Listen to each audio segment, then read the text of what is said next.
The whole purpose of their threats against Cuba, their sanctions, so-called sanctions, because it's not a sanction, it's an evil act that is done to people, because sanctions supposes you're sanctioned because you did something wrong. No, they haven't done anything wrong.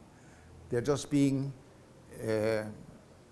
punished by the United States unduly, irrationally, and illegally.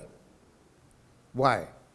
All of that is done in order to make the people suffer so much that they will overthrow the government. So the purpose is clearly to make the people suffer. But they want them to suffer so much that they will overthrow the government. That's terrorism, absolutely, under any kind of definition. So that is a policy that they have continued.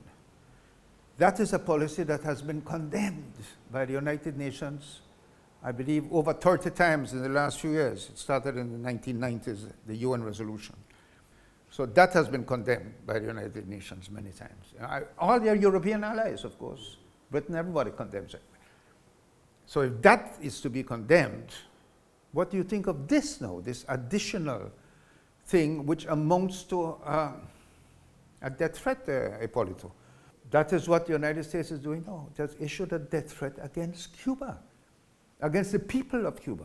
That is a death threat. If that succeeds, and obviously they want it to succeed, people in Cuba will die. Do you think that the US President Donald Trump is wrong when he says that Cuba is a threat? He's absolutely wrong. There's no question about that. Or that Cuba is a terrorist state or anything like that. I mean, these are things that are made up. In fact, I have something here from the UN experts. You know, a panel of UN experts on human rights issued a declaration on the 12th of February, right? When they say that characterizing Cuba as an unusual and extraordinary threat to the national security of the US, etc., lacks credibility and appears designed to justify the use of extraordinary and coercive powers. There is no shred of evidence that they even tried to present the United States to show that Cuba is a terrorist state as a claim.